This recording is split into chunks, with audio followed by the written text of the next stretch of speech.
death. Amen. In the name of the Father, and of the Son, and of the Holy Spirit. Amen.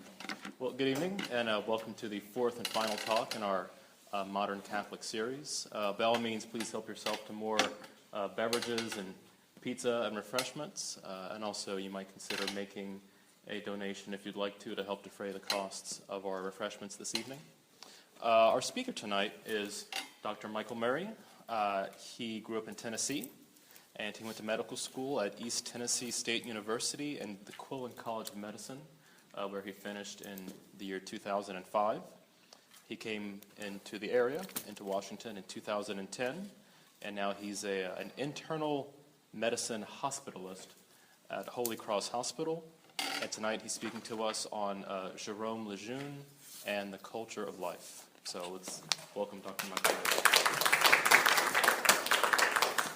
I actually should have also mentioned that I went to residency at the University of Tennessee in Knoxville.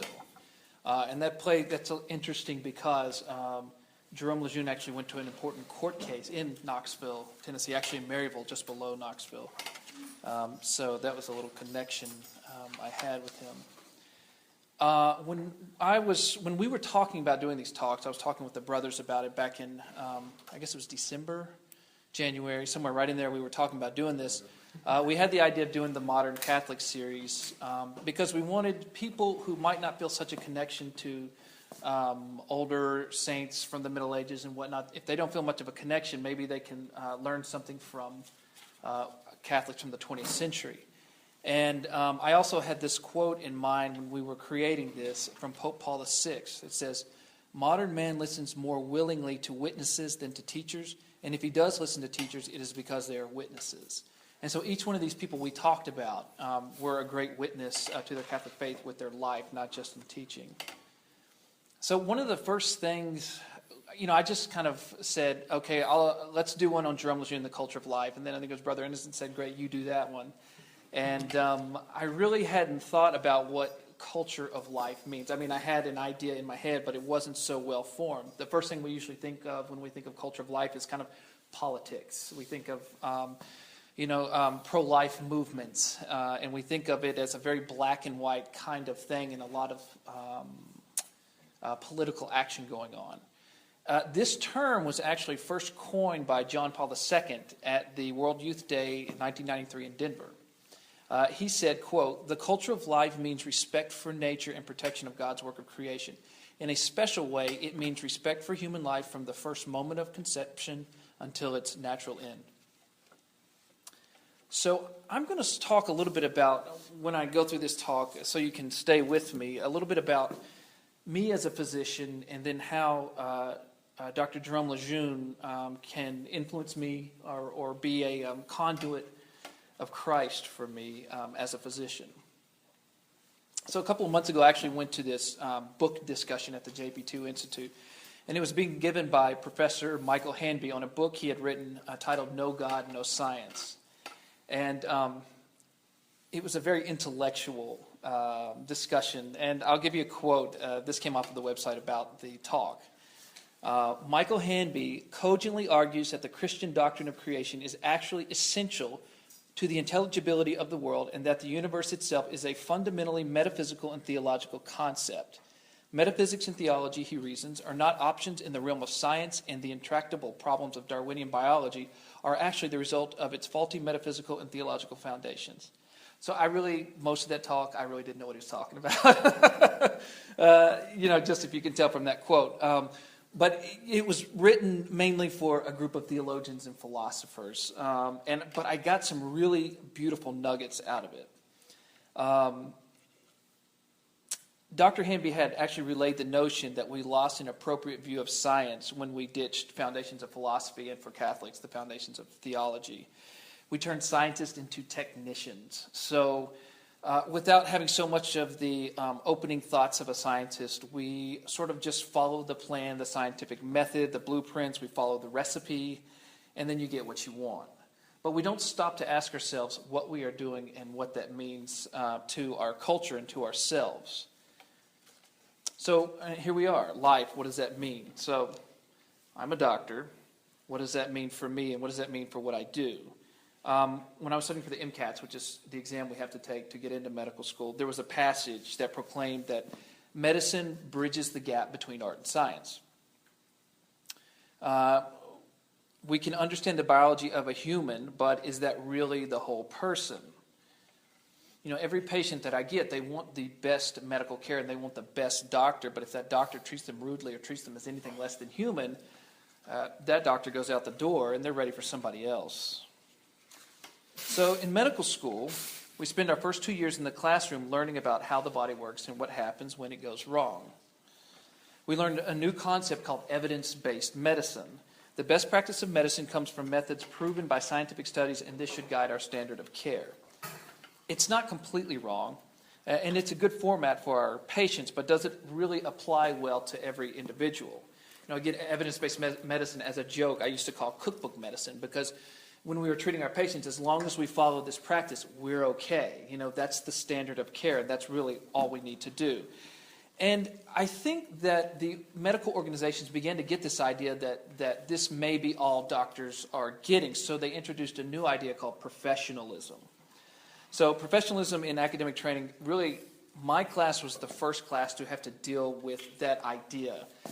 We had to take what's called a clinical skills test, and we had to fly out to a major city and pay $1,000 to take this test.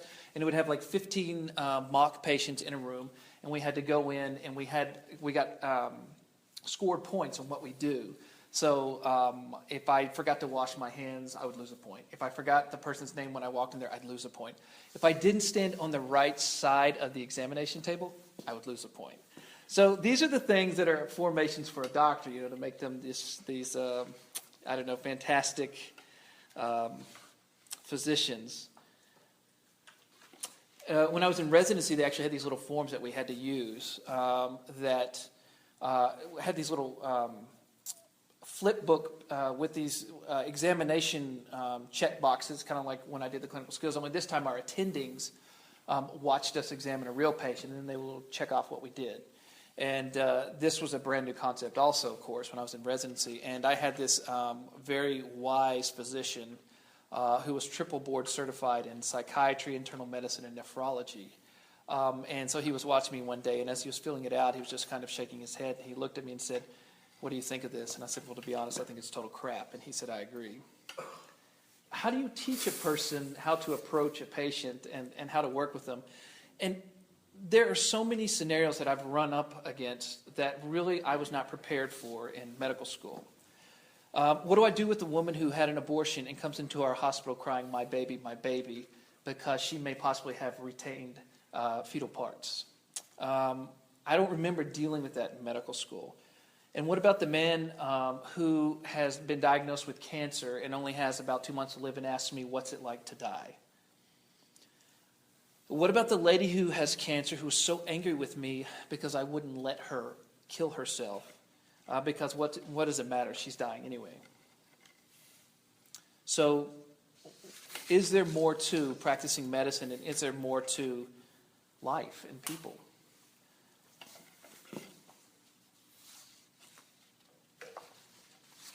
So Jerome Lejeune, I'm going to give you a quote that he said. Quote, "Human genetics can be summarized in this basic creed. In the beginning is the message, and the message is in life, and the message is life. And if the message is a human message, then the life is a human life."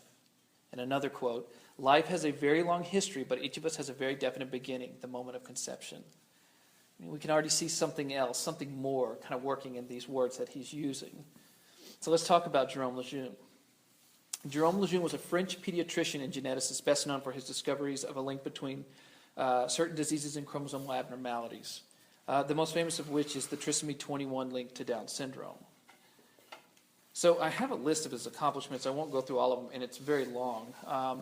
But he was a member of the French Academy of Medicine, the Pontifical Academy of Sciences, the Royal Swedish Academy, the National Academy of Medicine in Argentina. He had honorary doctorates from Germany, Spain, Argentina, Chile. He took a position in the World Health Organization, which was an international position, and was a consulting expert on human genetics for the International Commission on Radiological Protection.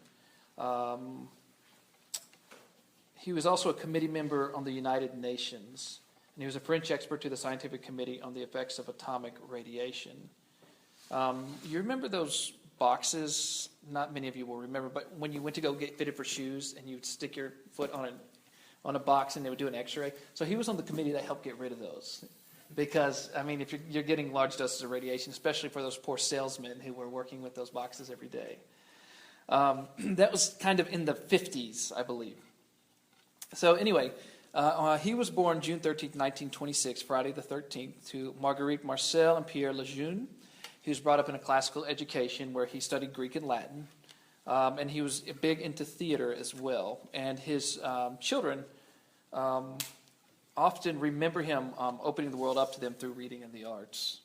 So he earned a bachelor's degree at the age of 15, and I think it might have been a little easier back then if you had the means to be able to graduate at a little bit of a younger age.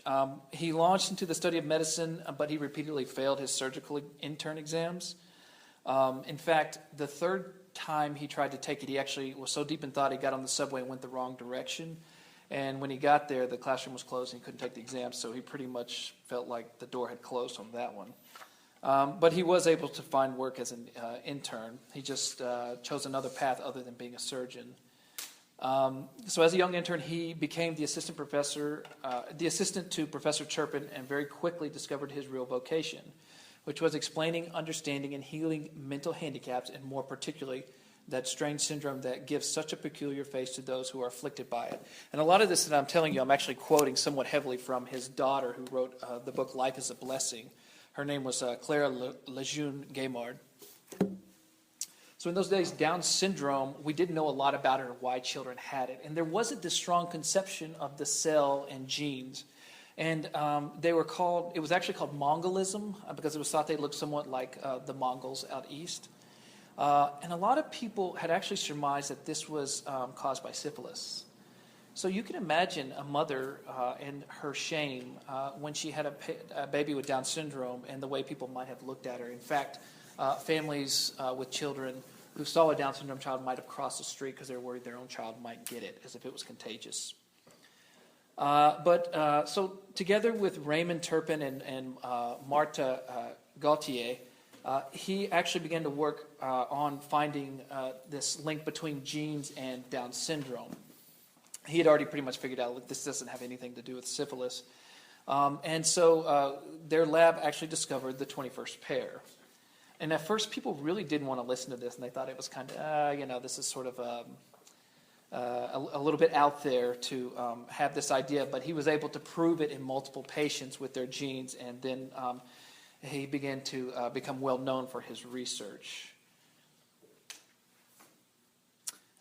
Not only that, but in his discoveries, they also discovered that with ultrasound, you can look at the Down syndrome child in the womb, and you can take measurements and be able to see how the child's progressing and if they truly do have Down syndrome and other types of syndromes.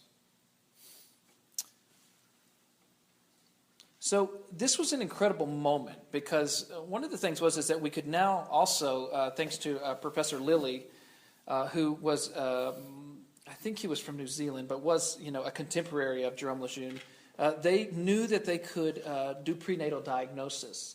And so they could karyotype, meaning look at the genes of the Down syndrome baby in utero. And this was exciting to them because the child's still developing, and maybe there's a way that you could turn off that gene and help the child develop more normally. Unfortunately, to their dismay, they discovered that their techniques and their methods were going to be used for the exact opposite. In fact, people were wanting to use it to abort children with abnormalities. And so they were helpless witnesses of the reversal of their respective discoveries. So this was 50s into the 60s, and this was turning into a turbulent decade because abortion was entering the world of politics, and then there was the sexual revolution. And so all ideas of convention were basically turned on their head and thrown out the window, and everything was questioned. Dr. Lejeune had already established a name for himself in the late 50s and was doing so in the 1960s, but now he was going from the realm of genetics as a scientist, and he was going into the realm of politics. And he would have never called himself a politician, but he knew so that he could speak out for the innocent, that he would have to take a stand, especially when there were bills for abortion being put forth. You could see that in a way his faith was becoming very intermingled with his practice of science. But he wouldn't say it exactly like that. In fact, he would say, look, this is a scientific thing. I'm proving that a human is a human is a human from the moment of conception, and this isn't so much about my faith. And in a way, he was right in that you can scientifically prove a human is a human is a human at conception. But I think it probably still had a foundation that he stood on his faith for that understanding to help him develop that reasoning.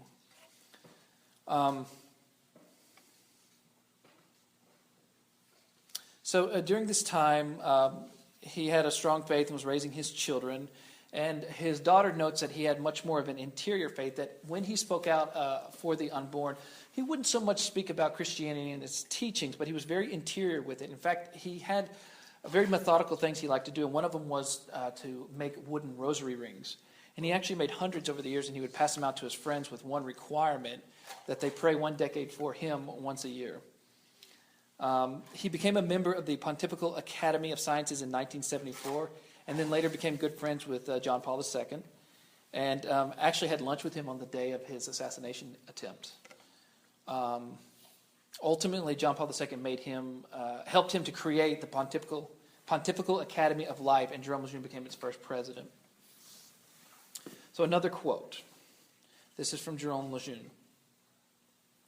To dissociate the child from love is, for our species, a methodological error. Contraception, which is to make love without making a child. Artificial in vitro fertilization, which is to make a child without making love. Abortion, which is to unmake the child. And pornography, which is to unmake love. All these, to varying degrees, are incompatible with the natural law. So, as a physician, we see that he believed love is the essential ingredient of viewing life. And I'm going to quote his daughter on this one paragraph. He was in the inner sanctum of the UN body. The debate on aborting the unborn unfolded with the usual arguments: the mortality rate from clandestine abortions, preventing deformed infants from coming into the world, sparing women moral and psychological suffering, and so on. Alone in his camp, Jerome Lejeune took the podium and spoke about the unique child, the likes of whom would never again exist, whose life was being jeopardized by the proceedings going on at that moment. Is life a fact or a desire? He affirmed, quote, "Here we see an institute of health that is turning itself into an institute of death." One of the highest awards that he got was the William Allen Memorial Award, and this was in 1969. And this is the highest distinction that can be granted to a geneticist. And instead of talking about science when he got up there, he used science as a way to condemn abortion. And the room fell silent. That evening, after winning the award, he went home, and every evening when he was away, he would write letters to his wife. And that evening he wrote, "This afternoon I lost my Nobel Prize." From there on, the scientific community did not support him as much, and he lost a lot of support and a lot of funding for the research that he was doing. He was able to fight a bill to decriminalize abortion in France in 1973, and they fought the bill, and it was turned down. Unfortunately, in 1974, another law came through in France that allowed abortion. So this is the modern Catholic that we're seeing here. This is a man living right in his time and fighting fearlessly for life. And this is a man who's doing it founded in Christ, and you can tell that from some of the quotes I said earlier. There's an interesting story, a very fascinating story that occurred actually in Tennessee, in Maryville, Tennessee, just below Knoxville, Tennessee. In February of 1989, Lejeune was asked to be an expert witness in a very unusual case. So he was going to argue before Judge Dale Young in Blount County, Tennessee. And in that case, Junior L. Davis filed suit against his ex-wife, now Mary Sue Davis Stowe, over the custody of 7 cryogenically frozen embryos that the two of them had created at a fertility clinic prior to their divorce. Lejeune's testimony gave the scientific evidence that all 7 of these frozen embryos are indeed living human beings, persons like the rest of us made in God's image. He called those canisters in which these 7 embryos were frozen concentration cans. And in 1992, he published a book under that title. And I read his whole testimony, his examination and cross-examination from the lawyers, and it was actually really fascinating to read this. And I was talking to some of you earlier, and I was talking to you about how the book that his daughter had written was a very loving book showing Jerome Lejeune as a father and a great father at that. But this gave a little bit more perspective for me because this sounded like really a confident and a fearless man when he was up there, so comfortable speaking about the ideas behind conception. He was actually quite astounded over the circumstances of the case, and he said even down to the mother being named Mary, because this was an argument over the life of a child. One person wants the babies to live, even if she cannot have them. The other wants them to die so no one can have them. And he was astounded because this sounds just like the trial of Solomon. And if anybody remembers that, this was the story, I believe is it in Kings maybe? This is where Solomon showed a great attribute of his wisdom when there were two mothers that were sleeping with their children. They had infants about the same age, and one of them rolled over her child in the night, and she smothered the child. When she woke up to find her child dead, she switched her child with the other mother's child, and then said that it was the other mother's child who died. So these women came before Solomon, and each one of them were arguing for the child. And so Solomon, in his wisdom, said, well, okay, each of you want the child, so bring me a sword, I'm going to cut the child in half. And the woman who had accidentally smothered her child said, yes, that's the right thing to do. And the mother, who was the real mother, said, no, please don't, give her the child. And so then Solomon knew who the real mother was. And so in this same case, Jerome Lejeune saw that.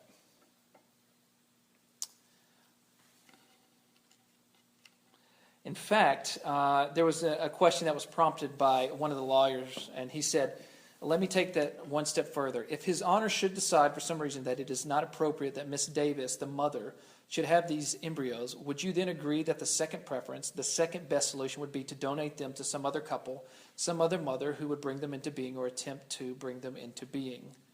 He said, I would agree with that because that would preserve the life of the embryos, but then if you agree with that, you are coming back to the Solomon decision.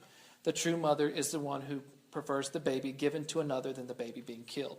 Then I would suppose that the justice would be on the side of Solomon. This was an extraordinary case, and the judge actually ruled in favor of the mother in this case, that the embryo should be allowed to live. Unfortunately, there was an appeal to the case, and so the original verdict, I believe, was overturned. So again, though, we see Dr. Lejeune come back to this concept of love. Jerome Lejeune, he developed lung cancer and passed away in 1994, April 3rd, which was Easter morning. And he left behind his wife, 5 children, and many grandchildren. And just before he died, he said to his children, my children, if I can leave you with just one message, the most important of all, it is this. We are in the hand of God. I have had proof of this on several occasions in the course of my life. The details are not important.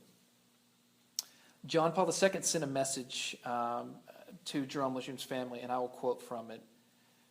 We are faced today with the death of a great Christian of the 20th century, of a man for whom the defense of life became an apostolate. It is clear that in the present world situation, this form of lay apostolate is particularly necessary.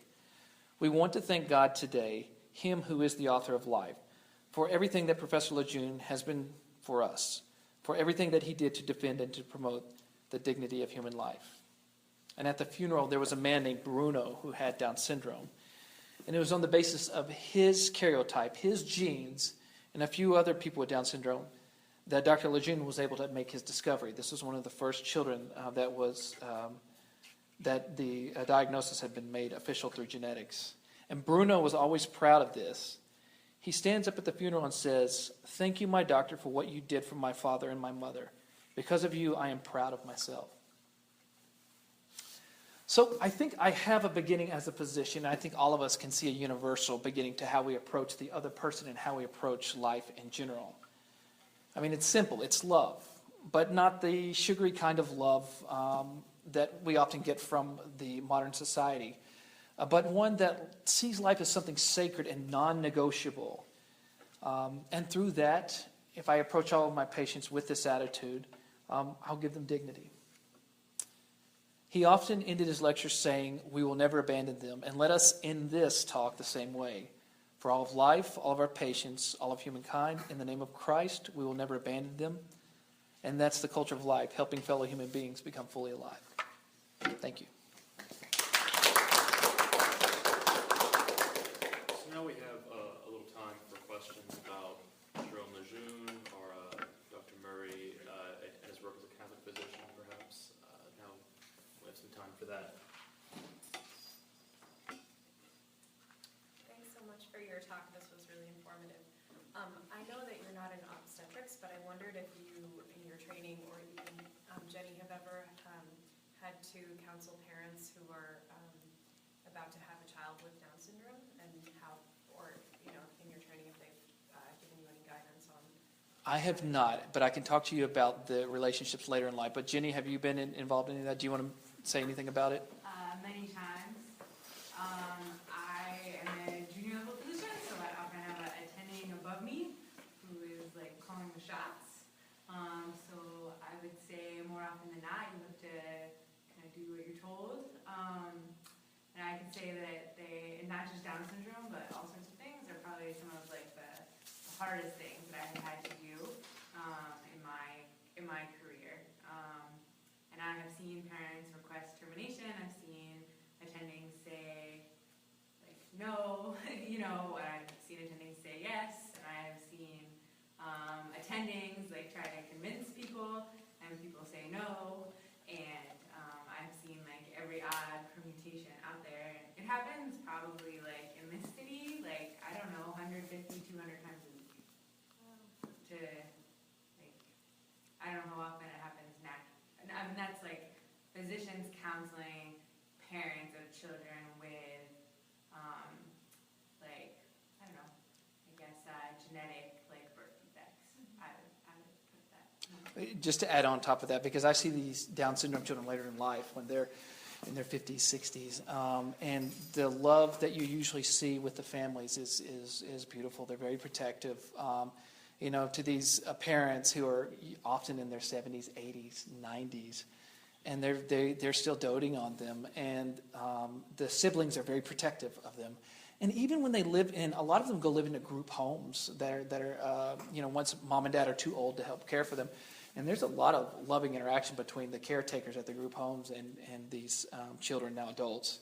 And a lot of them actually pass away, usually in their 60s and 70s, because we know there's a strong link between the Down syndrome gene and Alzheimer's disease.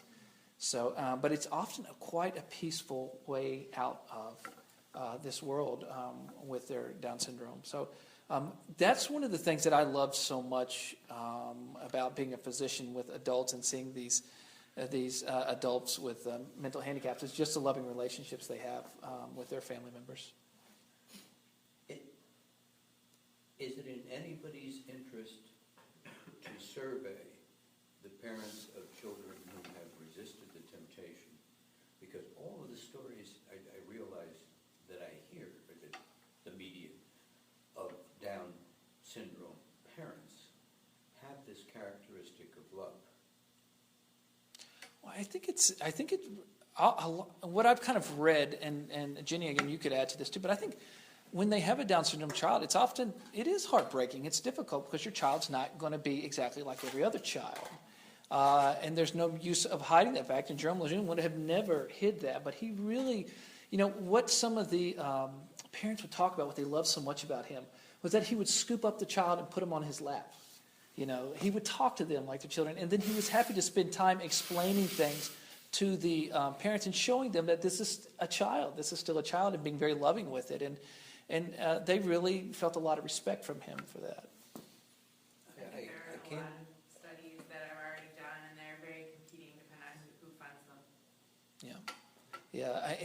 I don't think anybody who works with organizations with children with mental handicaps would want to so much, if they're for the life of children with handicaps, I don't think they want to downplay the struggle that people have, but they really want to upplay and really point out the transformative love that develops when you're dealing with a child with handicaps. There is a form of suffering because you do suffer because this child isn't exactly like the others.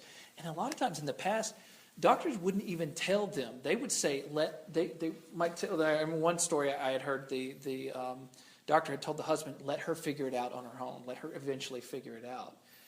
That the child has Down syndrome. Once they're reaching a certain age and they're not meeting all the milestones they should be meeting, they think, I know my child looked a little different, but I think something's really wrong here.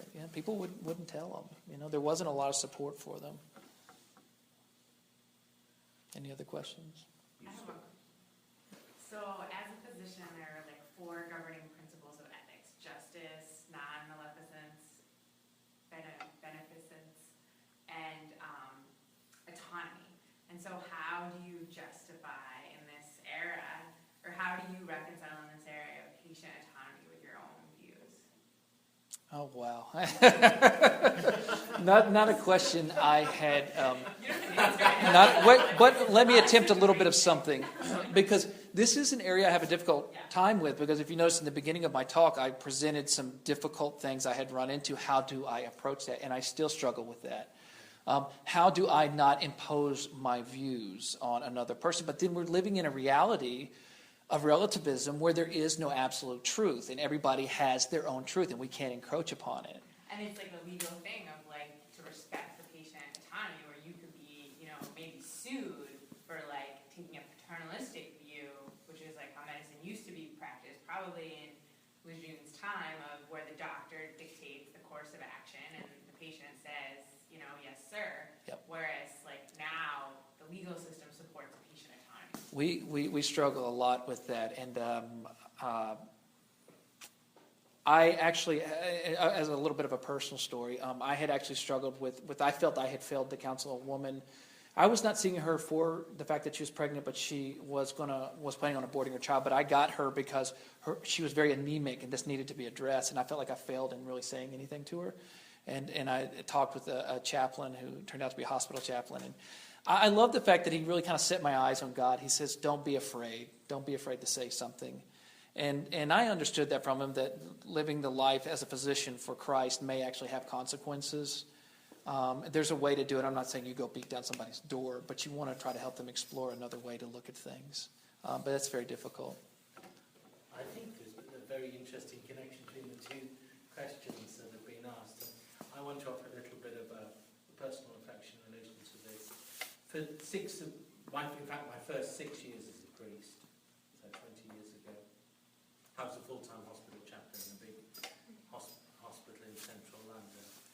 And during that time, those 6 years, I was quite often present with couples when they were being told about the diagnosis of cancer, or soon after they'd been told. And either meeting with them after they'd just received this news, or going with them to their second meeting with their physician. And I think that whatever the challenge for a